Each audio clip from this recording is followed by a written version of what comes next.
Здається, від початку широкомасштабної війни з Росією ми дещо захопилися порівняннями Ізраїлю та України. Думку, що ми маємо стати новим Ізраїлем, транслювали політики й інтелектуали, а за ними їх повторювали й самі українці. 7 жовтня ісламський рух Хамас масовано атакував Ізраїль. Ряд держав, в тому числі й Україна, підтримали Ізраїль і заявили, що Україна має повне право захищатися. Ізраїль має повне право на захист від терору, як і будь-яка інша держава. У нашій свідомості асоціації між українцями і євреями, які боронять свою землю від загарбників, лише посилилися. Та чи достатньо добре ми знаємо контекст цієї війни, щоб прирівнювати її до нашої? Чи можливо взагалі порівнювати їх не варто? Та чому світова підтримка Ізраїлю не така однозначна, як України? We are putting a complete siege on Gaza.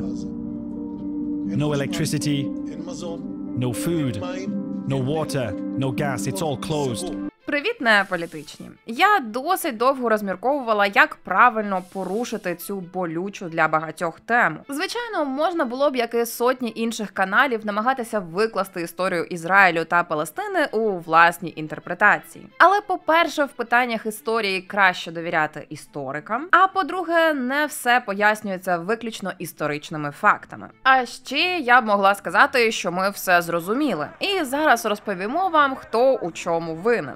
Проте ця стратегія годиться хіба що для клікбейту. Та й визначати, кого підтримувати, виключно ваша справа. Моя ж задача показати, який вигляд має ізраїльсько-палестинська війна з точки зору геополітики та українських інтересів. Та, як обіцяла раніше, пролити світло на те, чому багато молодих людей, особливо лівих поглядів, активно підтримують Палестину.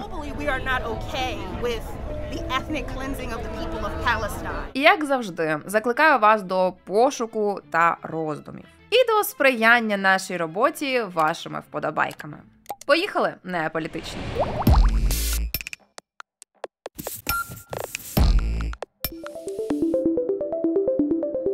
Здавалося б, навіщо українцям, маючи власну страшну війну та чіткого ворога, розбиратися в такому далекому і складному конфлікті? Але він забирає увагу та ресурси, які б точно нам не завадили. Замість того, щоб протистояти РФ, громадяни і політики на Заході змагаються в красномовстві, сперечаючись, хто більша жертва на Близькому Сході.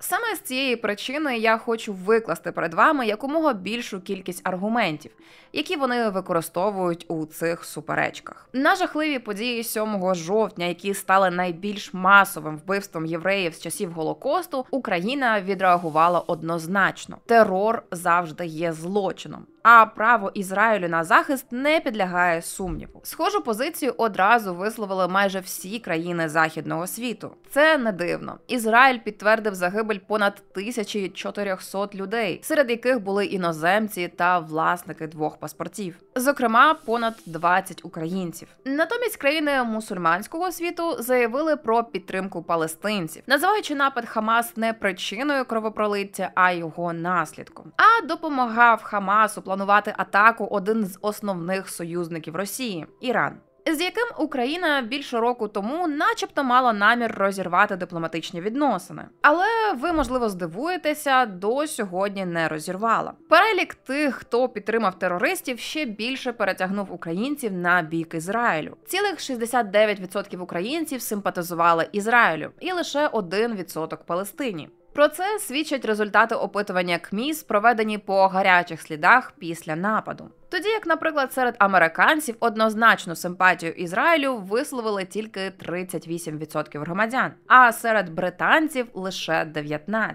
Не піддається сумніву, що Хамас несе таку саму відповідальність за 7 жовтня, як і Росія за 24 лютого. Та як би нам не хотілося поляризувати сторони добра і зла, в загальному погляді на війну Ізраїлю та Палестини, протилежні оцінки натякають на те, що вона є більш багатошаровою. Глобально Ізраїль та Україна перебувають начебто в одному таборі. Проте на рівні офіційних відносин все набагато складніше. З початку повномасштабного вторгнення Росії Тель-Авів намагався триматися осторонь від війни в Україні. Ізраїль не приєднався до антиросійських санкцій, не передає зброю, блокував поставки ПТРК «Спайк» з країн Балтії та відмовився продати Україні залізний купол. Так, він не допоміг би проти ударів зенітних і крилатих ракет, але зарадив би під час обстрілів з РСЗВ.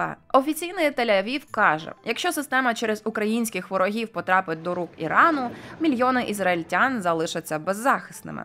Щоправда, українські дипломати характеризують такі застереження як вигадані та спекулятивні. А Ізраїль тим часом продовжує експортувати величезну кількість зброї до інших країн. Максимум, на який могла розраховувати Україна, це постачання спорядження, амуніції та невійськових вантажів, таких як медикаменти, карети швидкої і продуктові набори. Більше року тому заговорили ще й про розумну систему сповіщення від ізраїльтян. Вона, за словами українського посла, мала попереджати українців, скільки секунд чи хвилин вони мають, щоб заховатися від іранських дронів. Проте жодних підтверджень, що систему таки передали, ми не знайшли. Можливо, не в останню чергу через погрози з боку РФ. Маріонетка Путіна застеріг ізраїльтян не постачати озброєння українцям. Мовляв, це буде необачним кроком і зруйнує політичні відносини між двома країнами. Можемо поміркувати разом, як Нетаньягу сприймає слова росіян. Але краще думається під супровід ось цього відеоряду.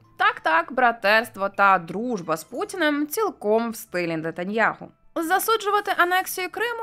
Ні, дякую. А от поїхати на парад Побєдобєссія в Москву вже чому би ні. Під час лютневих дебатів ООН, присвячених дворіччю вторгнення в Україну, посол Ізраїлю Глад Ердан заявив, що його країна й надалі надаватиме підтримку Україні, та навіть покритикував Росію. Дехто розцінив це як кінець відносин між Путіним і Нетаньягу. Що ж, під час війни ми чули багато гарних слів та обіцянок, але віддаємо перевагу діям, яких ще не побачили.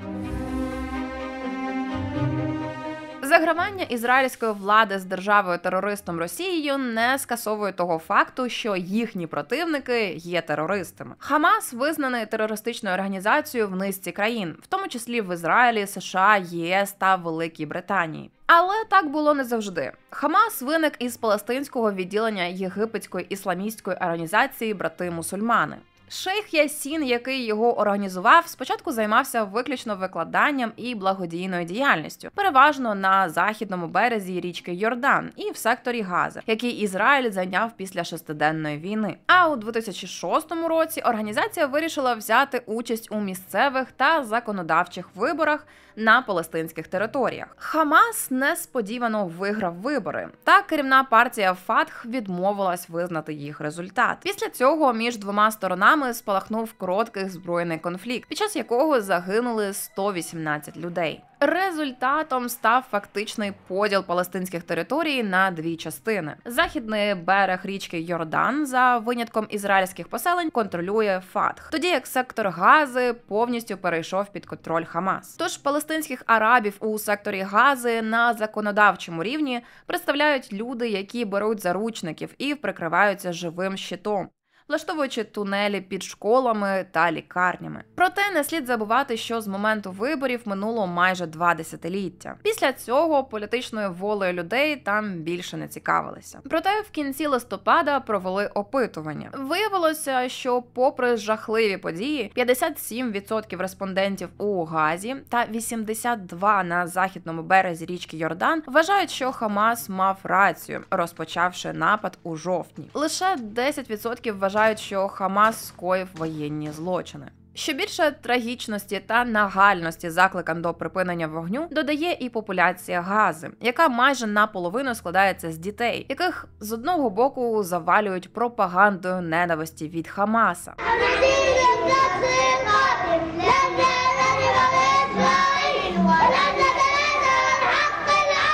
а з іншого – бомбами Ізраїлю.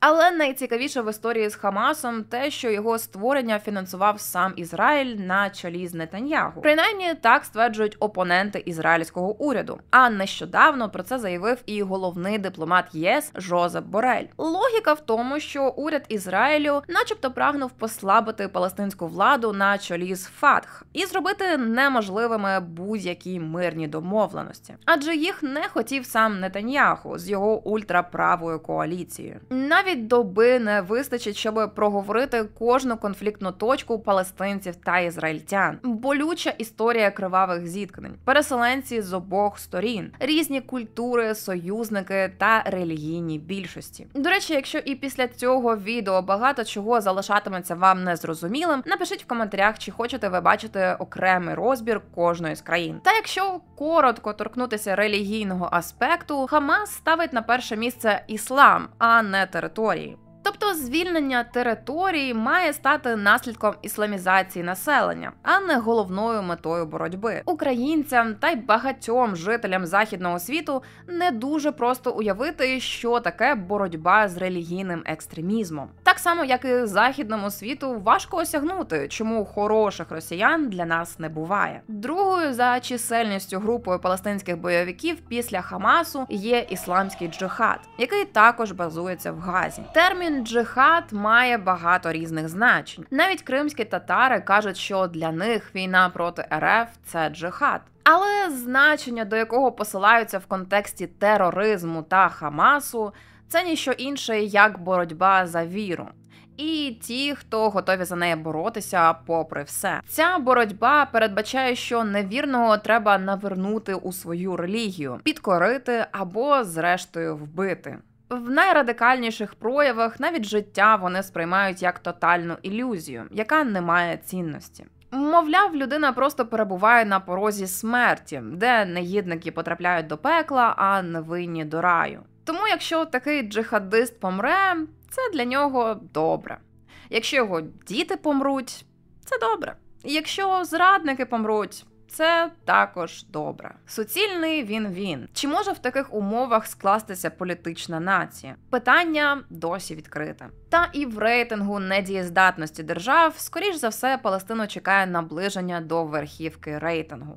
До речі, окреме цікаве відео про Failed State є на нашому каналі. Та, як відомо, значна кількість країн не визнають Палестину як державу в принципі. Щоправда, Україна Палестину визнає, і досить давно. Проте Київ не підтримує відносини з сектором Гази, відколи до влади прийшов Хамас. Між тим, офіційно Україна досі не визнала його терористичною організацією. І ті, хто вважають, що Україна офіційно займає сторону Ізраїлю у цих складних відносинах, помиляються. У 2016-му Україна підтримала резолюцію Радбезу ООН із засудженням створення ізраїльських поселень на території Палестини і порівняла їх з окупацією Криму. Суть резолюції, з якою погодилися дипломати, полягала в тому, що Ізраїль повинен утриматися від поселень, а Палестина – вжити заходів для боротьби з тероризмом. Ізраїль давно вважає, що до нього несправедливо ставляться в ООН. Але торік невдоволення, схоже, сягнуло апогею. Адже Генасамблея підтримала резолюцію Йорданії, яка традиційно виступає на боці палестинців. Право Тель-Авіва на самооборону у документі навіть не згадували. В арабів та євреїв відверто мало шансів дійти згоди, хто саме був першим на ізраїльсько-палестинських територіях. Кого історично можна вважати жертвою, а кого агресором. Проте, як справедливо зазначає історик і мислитель Юваль Ной Харарі, вимога абсолютної справедливості неминуче веде до нескінченної війни. Тож варто зрозуміти, чому спроби досягнення консенсусу зазнають поразки. Та чи намагається хтось взагалі досягти згоди. Існує офіційно прийнята формула Two-State Solution. Вона є основним підходом до вирішення конфлікту. Ідея полягає в тому, що і ізраїльтяни, і палестинці хочуть мати свої країни. Ізраїльтяни хочуть єврейську державу, а палестинці хочуть палестинську. Спільно жодна зі сторін не може отримати те, що хоче. Тому єдине можливе рішення, яке задовольняє усіх, розділити палестинців та ізраїльтян на дві країни з гарантіями безпеки для обох. Ключові проблеми, в яких не вдається дійти згоди в межах Two-State Solution. Параметри територій. Визначення столиць Ізраїлю та Палестини. Проблема єврейських поселень на палестинських територіях. І повернення палестинських біженців на батьківщину. Мирний процес, який почався у 1993-му, був закріплений так званими угодами Осло. Певний час він здавався досить перспективним. На папері Ізраїль та Організація визволення Палестини, яка була на цих землях до Хамасу, вже навіть визнали одне одного. Проте мирний процес був саботований з обох сторін. І політиками єврейської держави, в тому числі чинним прем'єром Ізраїлю. Поки двосторонні робочі групи малювали карти, противники угод з обох боків позначали свою позицію на вулицях запальними сумішами. Коли до влади в Ізраїлі повернулися праві на чолі з молодим Нетаньягу, Ізраїль відстрочив передислокацію своїх військ у Хевроні. Почалися збройні зіткнення із жертвами з обох сторін і спроби виробити нові концепції остаточного врегулювання. Ізраїль почав будувати свої поселення, зробивши внесок у скасування угоди. Хамас же перекреслив сподівання на мир другою інтифадою. Вона почалася у вересні 2000 року. Відвідання Арієлем Шароном Храмової гори в Єрусалимі стало іскрою, яка розпалила інтифаду. Але відсутність прогресу на фронті переговорів значною мірою посприяла насильству. Так само безуспішною стала дорожня карта миру на початку 2000-х. Завжди були сили, які ставили перед собою завдання не допустити реалізації мирного плану. Нічого не змінюється ні до, ні після спалахів насилля. Скоріше навпаки, спалахи насилля та провокації і покликані не допустити жодних угод. На думку Харарі, довгостроковою метою кривавого нападу 7 жовтня також було зруйнувати будь-які шанси на мир.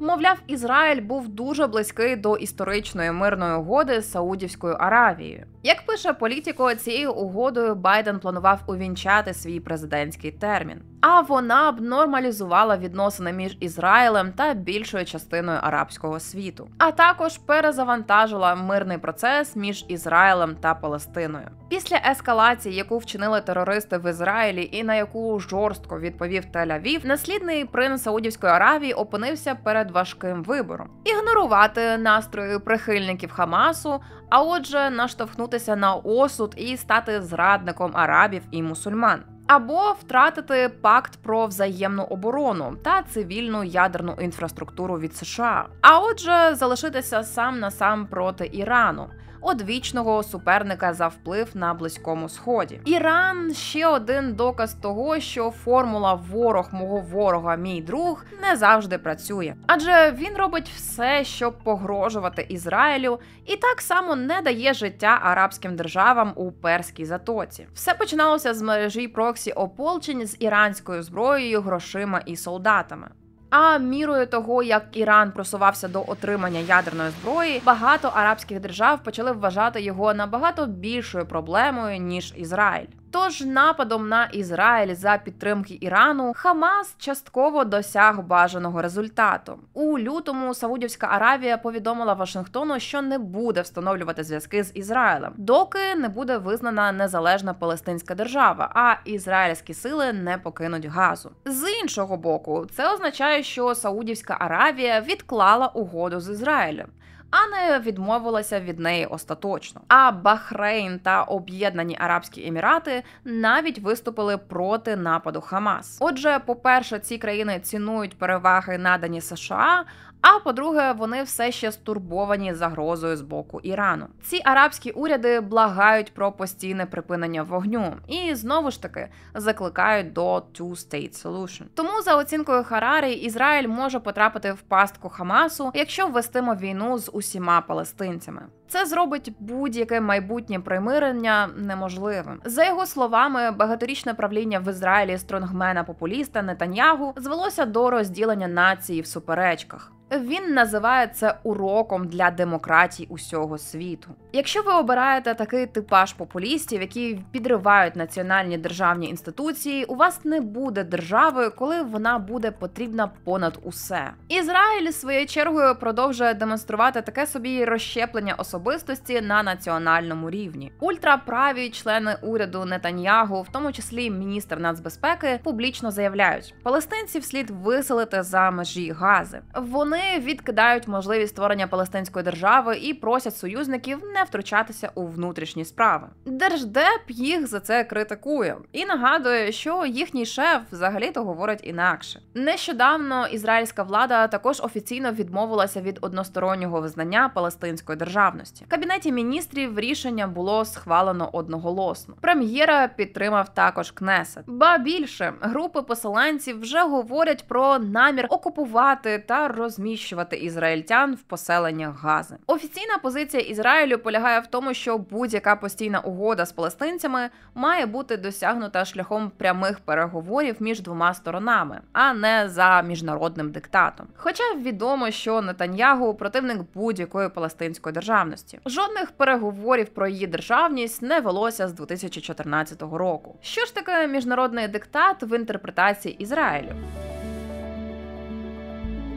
Маючи досвід кількарічного очікування омріяних F-16, українці можуть як ніхто оцінити щедрість США на адресу Ізраїлю лише на одному прикладі. Вже наступного дня після жовтневої атаки Хамасу на Ізраїль міністр оборони Ллойд Остін наказав ударній групі авіаносців «Форд» відправитися до Східного Середземномор'я, а також збільшив кількість винищувачів у регіоні. До речі, наразі майже не існує зброї, яку Ізраїль не міг би виготовити самостійно без допомоги США. Винятком можуть бути якраз винищувачі F-16 і F-35.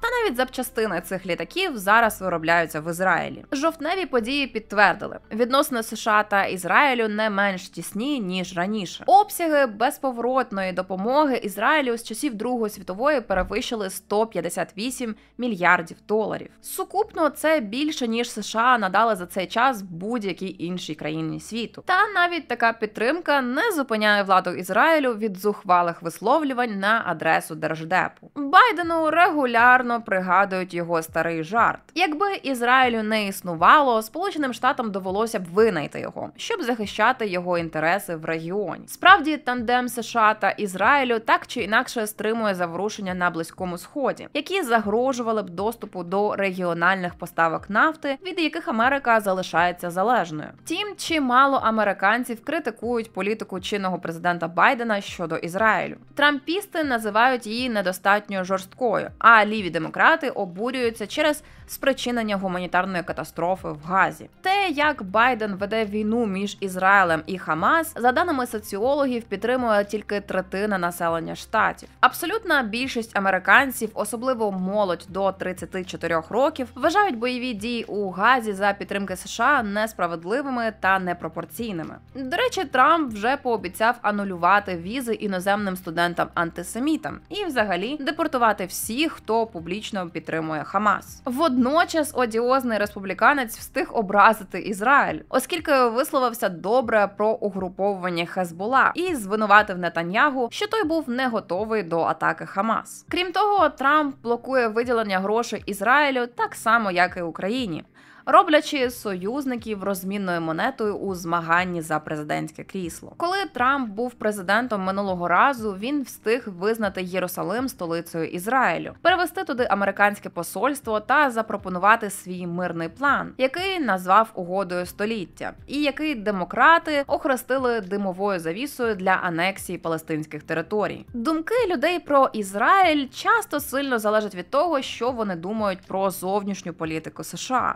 Ті, хто вважають, що вона в цілому гідна поваги і спрямована на досягнення глобального миру і свободи, захищають Ізраїль як помічника у досягненні цих цілей. Ну а ті, хто думають, що Америка є силою експлуатації війни та авторитаризму у світі, схильні бачити Ізраїль як ще один одіозний режим, який порушує права людини з активного відома Вашингтона. З часів Холодної війни нікуди не зник лівий аргумент, буцімто американська зовнішня політика послідовно надає перевагу перевагу багатим і сильним перед слабкими і пригнобленими. Все логічно. Ізраїль є багатою та потужною ядерною державою, а палестинці – бідні та особи без громадянства. Подібним явищем є ідея розуміння ізраїльсько-палестинської ситуації крізь призму антиімперіалізму. Експлуататор проти експлуатованих. Одна група завойовує, підпорядковує і пригноблює іншу заради власної вигоди. Саме цими аргументами послуговуються студенти-науковці та інші активісти,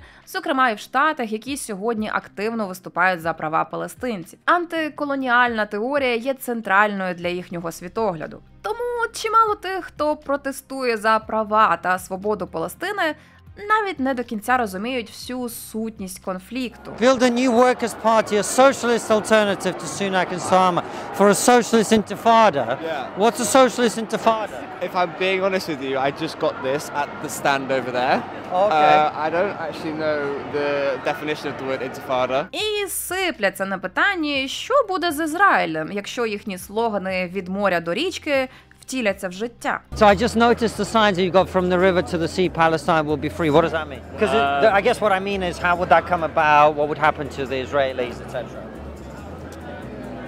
I don't. So when you say Palestine, which bit do you mean? Yeah, the Gaza Strip, So Gaza Strip, the West Bank. West Bank. Yeah. That's it. I don't know. Чимало людей, які останнім часом протестували від імені палестинців, використовували такі наративи, як деколонізація та поселенці, натякаючи на те, що Ізраїль – це щось на зразок європейської колонії чи імперії. Водночас правозахисні організації, наприклад, Amnesty International та Human Rights Watch, також називають Ізраїль державою апартеїду. Так, вони проводять паралель із системою расової сегрегації темношкірих у Південній Африці. Також про апартеїд йшлося у доповіді спеціального доповідача ООН у 2022 році. Стверджується, що на території Палестини, яка є окупованою, проживає 5 мільйонів палестинців без громадянства. Вони живуть без прав і в стані гострого поневолення. Натомість Ізраїль створив 300 виключно єврейських так званих поселень, в яких проживає 700 тисяч ізраїльтян. А в секторі Гази, яку екс-прем'єр Великої Британії Девід Кемерон нарік в'язницею під відкритим небом, Ізраїль та з іншої сторони Єгипет заблокував 2 мільйони палестинців. Експерти, які доходять висновку, що Ізраїль таки є апартеїдом, посилаються на 3-складовий тест. Чи встановила держава режим систематичного расового гноблення та дискримінації? Чи існує намір зберегти панування однієї расової групи над іншою? Та чи було скоєно нелюдські дії як невід'ємна частина цього режиму? Опоненти цієї ідеї, які переконані, що Ізраїль – це не держава апартеїду, ставлять зустрічні питання. Якщо правда, що палестинці замуровані та повністю контрольовані ізраїльським урядом, як стала можливою атака Хамас 7 жовтня? Якщо Ізраїль жорстоко контролює всі кордони, звідки терористи взяли зброю та безпілотники для атаки? Яким чином десятки тисяч палестинців щодня приїжджають працювати на території Ізраїлю?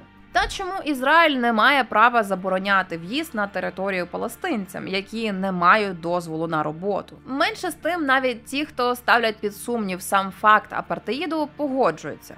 Політика Ізраїлю відповідає експансіоністській та колонізаторській логіці. І на пошук виходу з конфлікту та дотримання міжнародних угод вона не схожа. Справді, жорстокість Ізраїлю в жовтні була спровокована іншою жорстокістю. Та з іншого боку, зафіксовані шокуючі випадки, коли ізраїльські сили здійснюють убивчі рейди, наприклад, під виглядом медичного персоналу. Правозахисники констатують, у 2023 році на західному березі річки Йордан було вбито більше 5000 палестинців, у тому числі щонайменше 81 дитина. Це зробило минулий рік найбільш кривавим для палестинців з того часу, як управління ООН майже 20 років тому почало реєструвати втрати. На початку цього року Міжнародний суд ООН в Гаазі ухвалив розпливчасте проміжне рішення про те, що Ізраїль має вжити всіх необхідних заходів для запобігання можливим актам геноциду геноциду в секторі Гази. Тимчасове рішення не є відповіддю на головне обвинувачення щодо того, чи справді ізраїльська держава чинить геноцид. А сам суд може тривати кілька років. МЗС Ізраїлю називає позов наклепом. Ізраїль не починав і не хотів війни, в якій захищає себе від Хамас, ісламського джихаду та інших терористичних організацій, жорстокість яких не знає меж, сказав представник єврейської держави. Цікаво, що в березні 2022 року той самий суд в Гаазі наказав Росії негайно призупинити військові дії в Україні. Але суд не має засобів, щоб змусити виконувати своє проміжне рішення. Тож і у випадку Росії, і у випадку Ізраїлю вкотре створено прецеденти ігнорування судових рішень.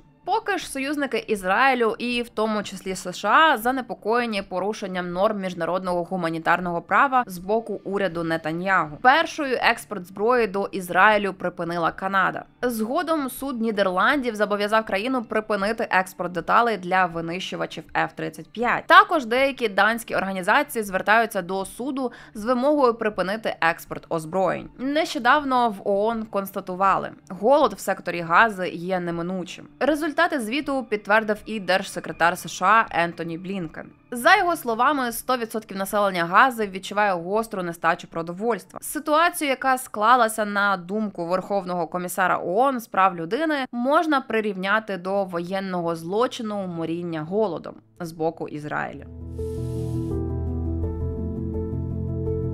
У час повномасштабної війни багатьом здається закономірним асоціювати Україну з Ізраїлем, а опір і єдність українців з нездоланністю ізраїльтян. Але іноді такий хід думок є помилковим.